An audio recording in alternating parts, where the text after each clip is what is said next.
Hello, everyone, and welcome to our 17th Global Public Seminar in Comparative and International Education. My name is A.Oleksiyenko. I'm Associate Professor of Comparative International Education here at Oxford. These seminars are jointly organized by Department of Education and Centre Hall at the University of Oxford. Before introducing our speaker, A.Oleksiyenko, I would like to go through some administrative points.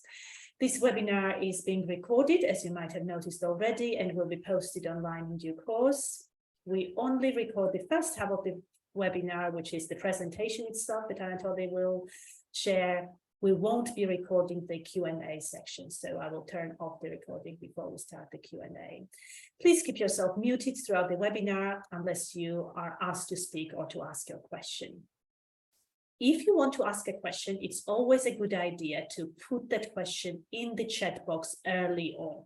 So as soon as you have a question during the talk, please start putting those questions in the chat function so that you are guaranteed a spot and you can ask a question during the Q&A session. Okay, so I will go one by one and invite people to ask their questions when Anatoly completes the presentation. Okay. When I invite you to ask your question, please unmute yourself, switch on your video, state your name and where you are from, and ask your question. So let me introduce our speaker, Professor A.Oleksiyenko. Anatoly is Professor of International Higher Education at the Education University of Hong Kong. He holds a PhD in Higher Education Theory and Policy Studies from the University of Toronto. Anatoly is a widely published scholar, often cited in Times Higher Education. He has written on globalization of higher education, on the internationalization of higher education, world-class universities, international partnerships, opportunity structures, talent mobility. His current research focuses largely on the agency, leadership, and organization in higher education. He examines systemic transformations of higher education in the former Soviet countries, in BRICS and East Asia. In East Asia, with a particular focus on China. He has investigated education institutions and systems in these different parts of the world. Today's presentation is titled Reimagining Intellectual Leadership in Post-Soviet Higher Education. I will stop here and pass over to our speaker. Good evening if you are in East Asia, good afternoon in the UK and Europe, and good morning in North America. I'm privileged to be a speaker at this global public seminar. I'd like to thank Maya for inviting me, and I'll be happy to share with you some thoughts about the topic, which I define as the problem of intellectual leadership in the post-Soviet higher education. So let me share the screen so that I can move into the slides and be able to hope you can see. Hope you can see it. So my presentation today will primarily examine the several important questions. What is intellectual leadership in general? Why to study intellectual leadership in the post-Soviet space of higher education? What challenges are faced by higher education researchers in the post-Soviet context of academic intellectual leadership? And what do we find in the early phase of investigations in this domain? So what is intellectual, first of all? You can argue that some of the ideas of intellectual go back to the ancient philosophers like Socrates, who actually didn't publish anything, but was influential and continues to be influential in the discourse maintained by philosophers across multiple universities in the world. Socrates is known by appeal for truth-telling. Plato, who pretty much presents the ideas following Socrates in terms of what makes a good intellectual, speaks about intellectual as a philosopher king, the one who can combine this ability for statesmanship as well as ability to manage complex knowledge, which is not available in the things that we observe in the shadows of those kind of things that exist in this world. So, and later literature actually becomes more divergent with regard to what makes a good intellectual in the democratic world. Gramsci talks about organic intellectual, somebody who uses mind and spirit regardless of where the one exists. He writes on this issue from the prison. Blenkinsop reviews the biblical figures and also differentiates about these different intellectuals with different capacities of sage and priest and prophet. And prophet appears to be what Socrates probably was at that time, the person who suffers from telling the truth, right? So the most recent literature that we see talks about intellectual as a specialist knowledge worker. And this worker comes out as a participant in the intellectual landscape with thousands of other actors trying to create knowledge. So the intellectual is not a lone wolf cognizer, as Basov and Nenko argue in the conference that happened in some 10 years ago. But if you look into the shift in the paradigm of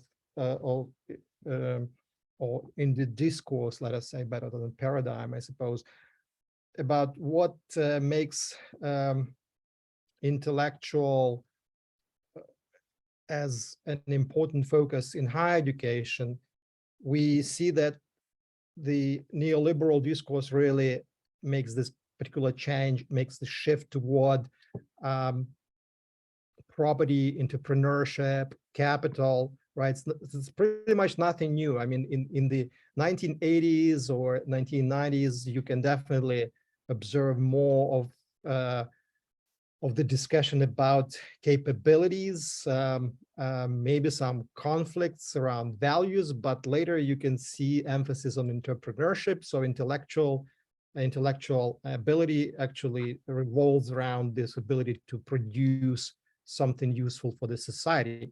And over the last decade, the past decade, you can definitely see the emergence of this new literature calling for public intellectualism or transformative capacity of intellectuals as somebody who, in the words of Nioni, are able to break the chains of a colonial cage mentality. So we just see appeal for liberation. There is an interesting concept proposed by Bruce McFarlane, my colleague at EDU Hong, who pretty much looks into the position or capacity of a professor to manage the balance between academic duty and academic freedom. So on the one hand, academics have duty to work with knowledge production in the institution, as well as be good academic citizens serving their societies or their institutions. But if they go use academic freedom to go beyond that, they on the one hand have to be transgressors of established boundaries, as well as communicate major problems, crises to the public. McFarlane defines a number of qualities that the professor should have as an intellectual leader.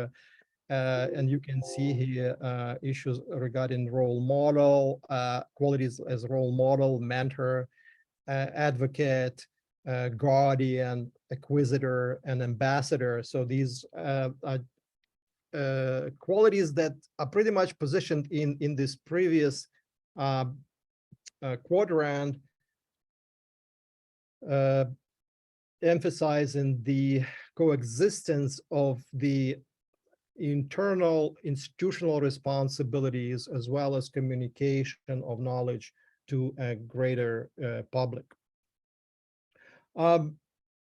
I will primarily focus, and that's what has not really been discussed, about intellectual leadership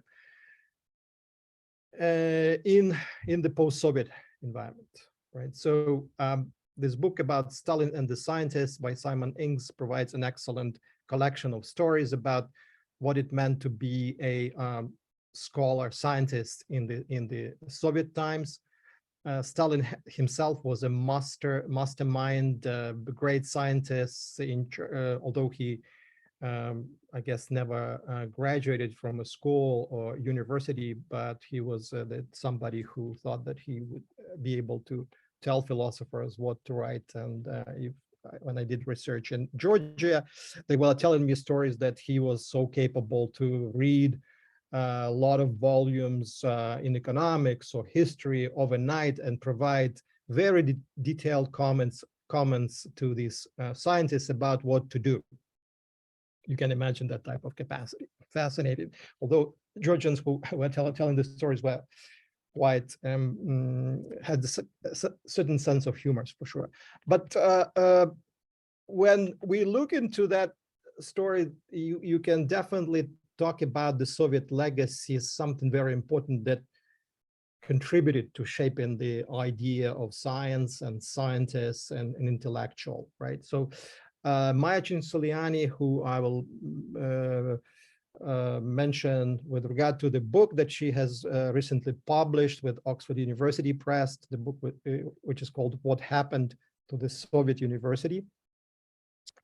She refers to, emphasizes the role of intellectual as a propagandist, somebody who is in charge of the propaganda and sharing of a mono-ideological format and pretty much establishing the totalitarian system or totalitarian mindset in the society. Madina Tlostanova publishes a number of books to explain how the Soviet and Russian chauvinism is influenced by Western ideas, but then becomes anti-Western and develops in the competition with the Western idea.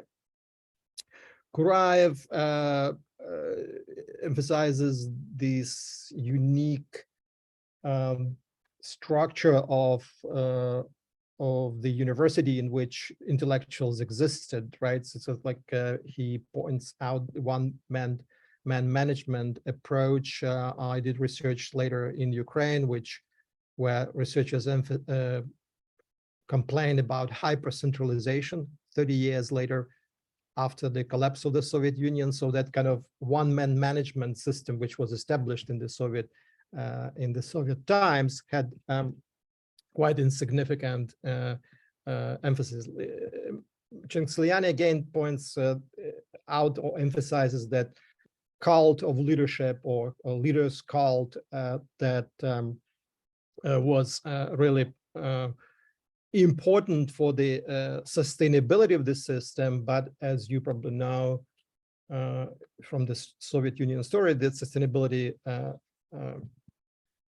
discontinued or disappeared after the change, or after the cult was removed from the system, and a more democratic approach was actually pursued. I mean, let us say democracy with Soviet characteristics. I mean, we often like these kind of new interpretations with somebody's or something some systems characteristics. So Soviet characteristics of democracy were quite unique in terms of how this one-man management was introduced. So or was managed. Sorry, it's kind of 11 p.m. on my side, so my mind begins to kind of I begin to feel like, okay, my mind stops for some reason because it's pretty much moving toward midnight. So forgive me for some kind of loss of some of these kind of important words in my presentation. Yutkevich from Higher School of Economics still talks about feudalism in the Russian system of higher education. And in general, researchers in the post-Soviet universities are rarely able to work with qualitative research or something which goes beyond the positivist thinking. And this pretty much relates to what Stalinist statistics or Stalinist science has been really advocating for or promoting and using in management of the universities as well as the society. Here's a very nice quote from Maya Csikszentmihalyi's book, which explains pretty much how the whole system worked. According to Lenin, she writes, one-man responsibility and executive power were essential so as to avoid red tape and make it impossible to dodge responsibility, right? So in general, you can say Lenin thought that it was good to have one-man responsibility and executive power, especially among these illiterate peasants and workers who had this kind of faulted consciousness and in a way, the consciousness that should have been improved with the help of education and with the help of universities. But for that purpose, the rector of a university was the only administrator who was authorized to issue orders for all students and staff and was solely in charge of the finances. The key administrator was expected to receive orders from his superiors and issue orders to his inferiors. Everyone was required to follow the orders from the head of the organization and report on their implementation. This army-like principle of organizational management led to the militarization of Soviet academia, which was not unique to higher education. The military style had been practiced in Soviet civil organizations across all sectors since the 1930s, right? So that's kind of that particular legacy is still there, and in various ways, reporters, scholars of Soviet history or people who work on the post-Soviet transformations in general emphasize the power of this legacy in the system. Klostanova concludes that what the outcome of this kind of particular system is that the Russian Soviet empire, on the one hand, strove to build its own separate variant of globality, modernity, an Orthodox kingdom, and later a Soviet world, although the basis for this seemingly different model was still Western in its origin.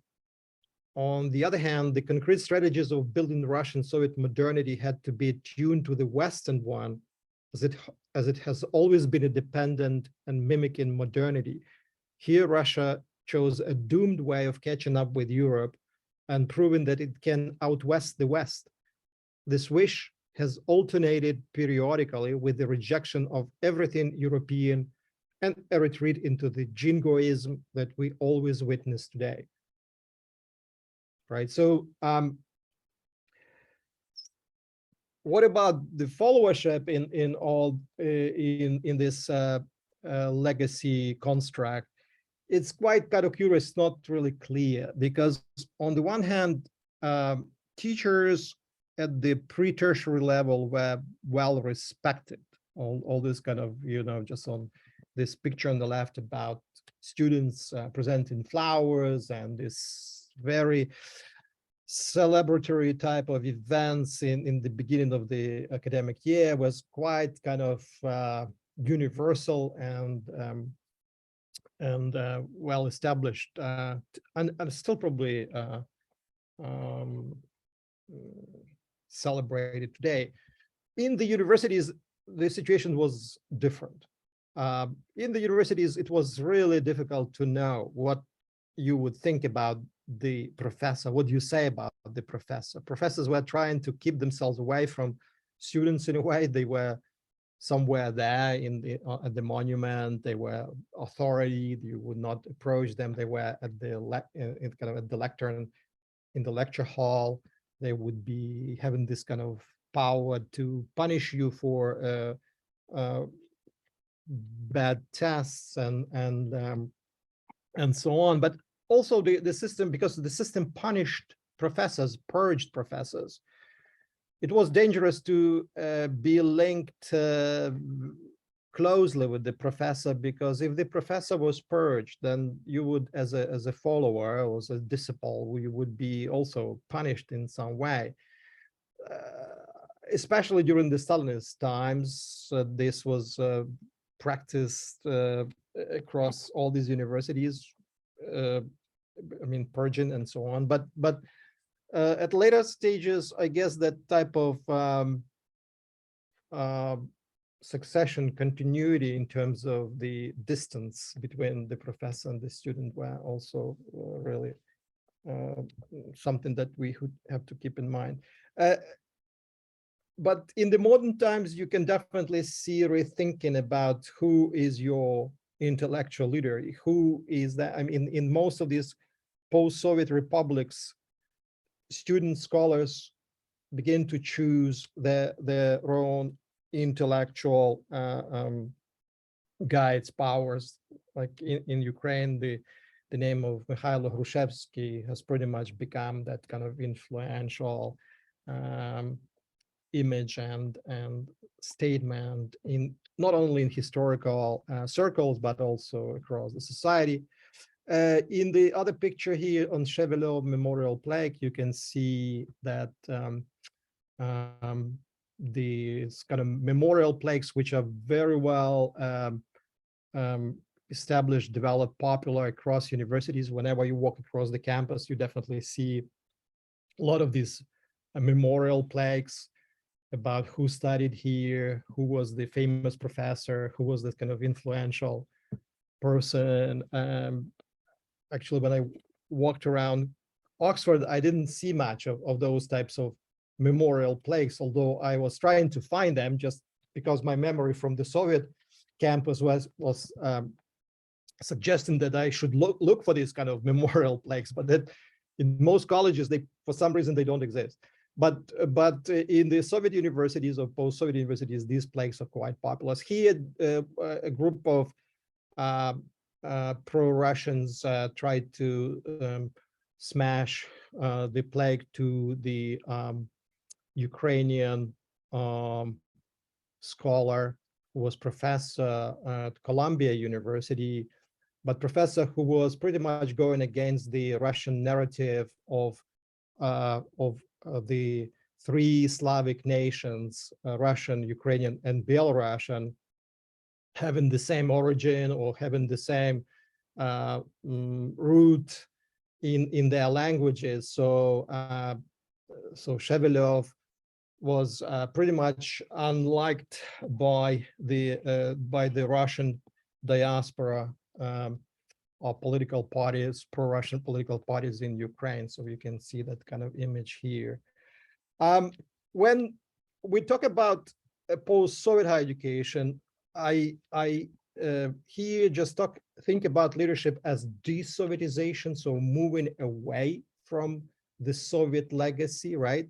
And in that regard, the book which you can see here, International Status Anxiety in Higher Education, primarily suggests how this move really happens. But there are some kind of connotations in terms of what we mean by de-Sovietization that remain not so clear in terms of moving away, breaking away, diverse and abandoning something, leaving something behind.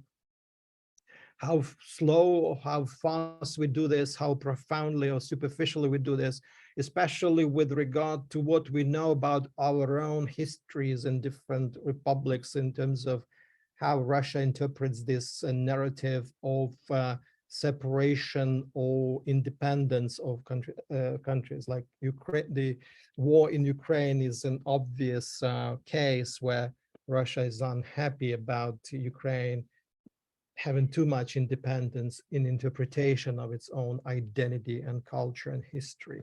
So and so that particular aspect is quite interesting in terms of how the civilization really happens. But in terms of leadership, who leads and why and where, the question is what we really know about these post-Soviet professors and how they understand intellectual leadership after they came out of this Stalinist system of repression, purging, fear, non-existence of academic freedom and whatnot. So what roles and responsibilities do post-Soviet leaders of academia perceive in that regard, right? And doing research in this area is very difficult, right? Because on the one hand, again, you have the slides and I shared them in the chat if you wish to kind of look into more detail for each quote there. I'll just emphasize key points given the limits of time. But in general, doing research on post-Soviet higher education is extremely difficult because the discourse was dominated by the ideology of Marxism-Leninism and Russian language as the lingua franca, and which pretty much depreciated the narratives of these other nation states whose identity culture were largely disregarded. Right, so academics and students, Chancellor reminds us, were expected to reiterate official interpretations of historical and contemporary events and concepts without questioning them. Intolerance to critical thinking did not end with Stalinism, and she's absolutely right here, because this intolerance to critical thinking stayed with the senior professors and their disciplines who were studying in accordance with these norms and so on. I also kind of mentioned here the article on whether academic freedom is feasible in the post-Soviet space of higher education. I say, no, it's not feasible. It might exist as a surrogate of academic freedom, but in general, it's not, because in general, how the discourse was developed in terms of manifestations of this global supremacy and belligerent rhetoric and monumentality, parades and demonstrations, in general, you can't really imagine that this is a discourse which can shape really an individual, independent, critical thinking, right? So John Bekova also brings this out in her studies in Central Asia, where the similar type of pressures existed for scientists. She, in her recent paper, she argues that it's pretty much, when you talk to all these researchers, they're so much concerned about who asks them and why and what they can say. So they tend to censor themselves in most cases in order to really comply with the expectations in their bureaucratic systems. There are these numerous gatekeepers with whom researchers have to talk. And so in the culture of research in general is limited, especially when you go into social sciences. I am not arguing that sciences and engineering were in the similar position. They were not, but at the same time, when you talk about social sciences, it's a huge problem, right? And in the literature that existed and continues to exist, we see that these 15 different post-Soviet legacies remain poorly explored and communicated to the world because of this Russian-Soviet label, the imperialism that continued to dominate the discourse that still continues not only inside the country, but also outside. Again, I look at the time and just kind of try to point out key findings at this early phase. So what we've seen after my colleagues, my research assistants who worked in several countries, including Ukraine, Russia, Kazakhstan, and Georgia, we observe several, and China, I would say just for comparison, we observe several developments. On the one hand, there are different contexts in which the leadership reinterpretation takes place. So on the one hand, it's a post-imperialist, revanchist context, primarily exists currently developing or being strongly displayed in Russia and Belarus, and post-colonial, or those kind of contexts which seek for more freedom, like Georgia, Ukraine, and Kazakhstan. These contexts are not the same, especially in the post-colonial, with terms of how radical they are, how much is being done in each, and how Russia itself is being interpreted as a player in the systems. In the post-imperialist context, the leadership roles primarily tend to be apologetic, so they kind of justify saying that Soviet system was as such because what can you do? I mean, this was the system, right? And universities existed as they were. So the Soviet apologists largely reinstate that kind of imperial narrative. Then there is a group of those who are primarily concerned about status, and this was reflected in the book on international status anxiety. So they are worried, and they also fight for. I mean, they pretty much trying to find ways to position their universities in the ranking systems and so on, right? So they kind of like try to reinforce that type of significance of their own system, their culture, right? Some are like Dugin and others are like kind of clear chauvinists in terms of what they do and how they reposition Russia as an imperial power. And others are not so chauvinist, but are trying just to reintegrate the Soviet Union and recolonize the whole system of higher education in a polite and democratic way. So in the post-colonial context, we can see more decolonizers looking for nationalization of their universities and discourses. They are often patriots, and to some extent, they sometimes overdo in their patriotic feeling, and the chauvinists call them nationalists or Nazis, as they might kind of often interpret them, as since they go against the Russian narrative when they move into criticism and decolonization. But there are some common features among them. Some of them are, most of them are state servants. They still depend on the state. They still follow the state. They respect traditions in their systems, right? And there are also those who just try to interpret, to find kind of entrepreneurial approach, and they kind of, which ends up very often with rent seeking or plagiarism in terms of how they use forms and norms from elsewhere. Leading where? I mean, this is a big question in terms of leading where. In different contexts, this should be interpreted as as a variable in some way. The problem of reimagination exists everywhere. Traditions are more important than innovations for most post-Soviets. And I have to be careful here because there was a new generation born after 1991.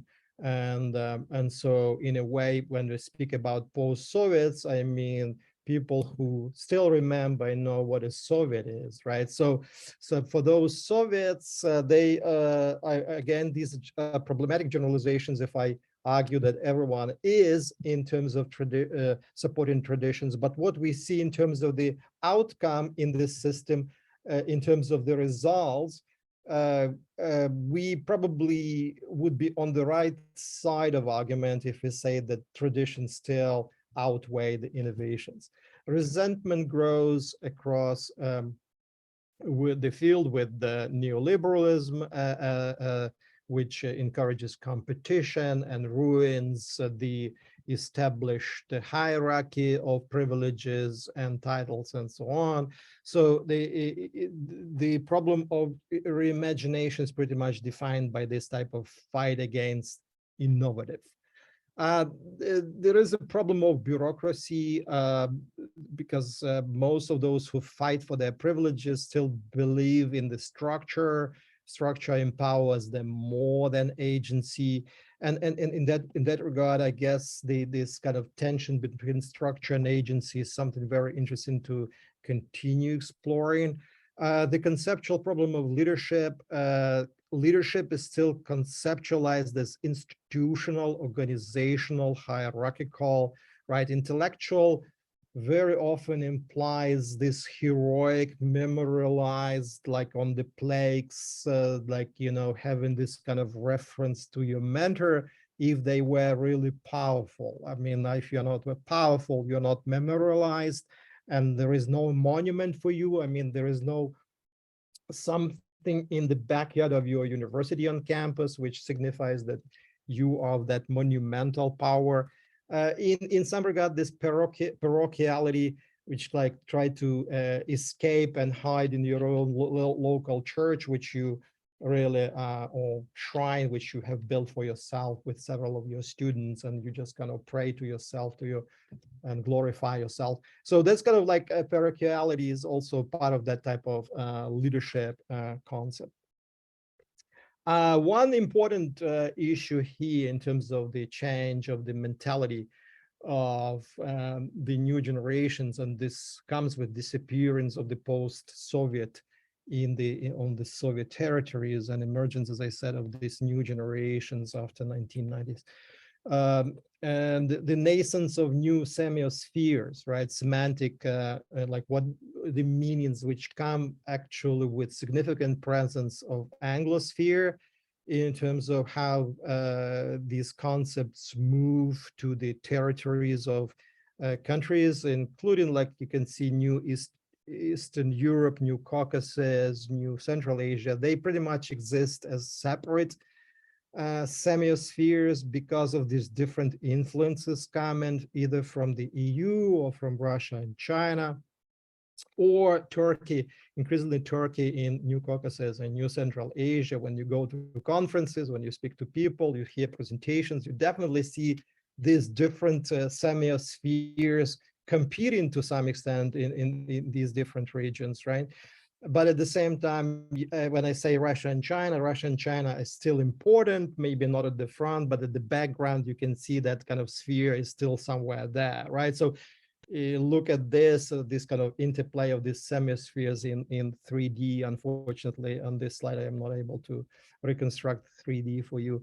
But it's kind of like, let me just kind of, these kind of big themes that come out of this, and I will not be stopping unless you were asking questions about this. So global networks and diasporic centers, more powerful knowledge are produced abroad than at home.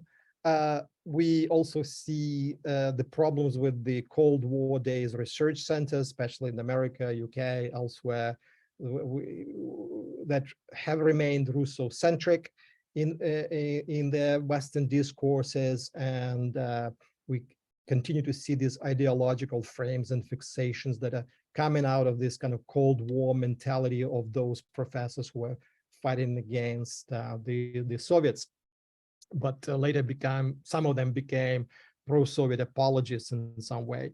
That's an interesting kind of, I will not be kind of moving into that now, unless, as I said, you might be interested later. So Russian chauvinism and revanchism, Lenin was himself concerned about this. Sergei Plokhy explains this tension between Lenin and Stalin in terms of why Stalin later decided to reconstruct the Russian power, Russian nationalism, and these days we see how that reconstruction actually led to this chauvinistic, revanchistic kind of move in the post-Soviet republics, or against the post-Soviet republics like Ukraine and Georgia in particular. But we also have to really kind of think about how this leadership really is positioned or repositioned because of the lack of critical inquiry or critical thinking in these networks. I say it's Cargo called for the biased Western and Eastern narratives in local post-decolonial narratives. I hope we can discuss it later. Global neoliberalism and the role of these Asian professors like Noam Chomsky or Jordan Peterson, who make a little bit of money on clicks and say a lot of nonsense in global media, just on any topic. I just kind of became more aware of that after the Ukrainian crisis or war in Ukraine. And that's a big, significant problem that requires more thinking, especially with regard to post-Soviet higher education. And anti-intellectualism. I mean, this has been a significant theme that has emerged, which is related to how we have driven the higher education into these specialist areas and niches, and pretty much downplayed the role of liberal arts education and critical thinking in that regard.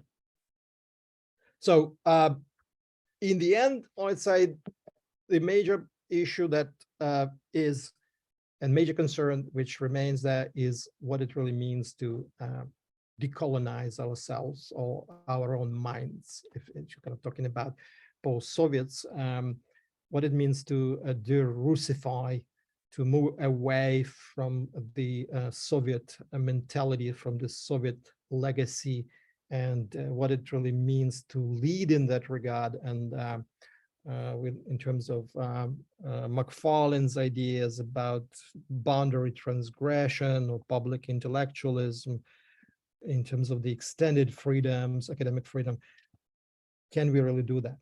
How much of this can we do it if there is no capacity in doing research in social sciences? And I think Maya wrote another book on that recently. So so on that note, I will stop here. You have this presentation available in the chat. So